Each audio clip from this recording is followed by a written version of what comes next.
Thank you for giving us this interview. Thank you for coming.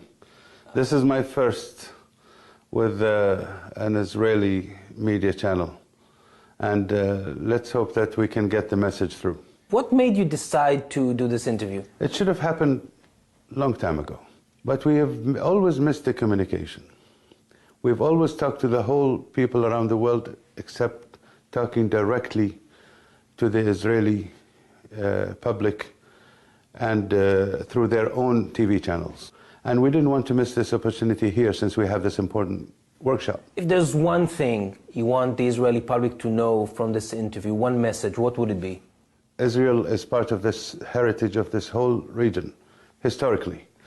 So the Jewish people have a place amongst us. That's why it's so important, and we didn't want to miss this opportunity. And I want to tell them we should talk. Do you think the Palestinians made a mistake for not showing up? It's always a mistake not to show up to any effort. And it's always a mistake to miss an opportunity to achieve peace. Did you try to convince them? Yes, we did. But I think this workshop is very important for the region. And I see it's the next big thing happening after Camp David. I will say that the Palestinians missed Camp David 1. But also, I will say that Israel missed the Arab Peace Initiative. For the Israeli public, they need to trust that there are countries in the region that do want peace and do encourage the Palestinians to go forward and do support them. If you could speak to Netanyahu, what would be the one thing you would tell him, ask from him to do? I know Prime Minister Netanyahu has his own matters, political matters in Israel. I would advise Prime Minister Netanyahu, and I would advise the Palestinian Authority to really not miss this opportunity. This is a game changer. Let's talk about Iran. It seems that the Bahraini position and the Israeli position on Iran is almost similar. Iran is the major threat to the stability and the security of the region. But I don't want to use the word Iran. It's the Islamic Republic. This is very dangerous. This is very toxic. Because we know if it was left for the Arabs and the Israelis, they would have been much closer to peace a long time ago than today. But we see the Iranian intervention just exacerbated the subject with their money, with their weapons, and with their soldiers of their militias. So how do you see, for example, the Israeli military airstrikes against Iranian targets in Syria? Well, what is the role of the Iranian forces in Syria? It's a direct threat to this whole region, including to Israel.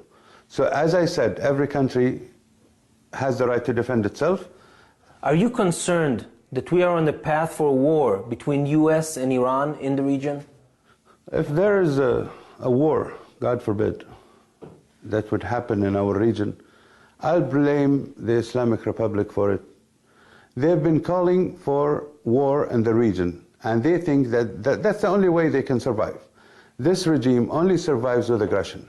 Let's talk about Bahraini-Israeli bilateral relations. Do you see maybe soon in the future diplomatic relations with Israel? It depends how events will evolve. What would it take? Bahrain is one country, but there are also many other countries that needs to be convinced solidly. When will average Israelis that just want to come here for the weekend for tourism be able to come? Well, if we all take it seriously, that these are the nice fruits of achieving peace, and we need to, every side need to give and need to really consider the other view of the other side. And this will just come naturally after. Do you think that sometime in the near future we will see an Israeli Prime Minister land here in Manama? Why should we not think of anything happening in the future?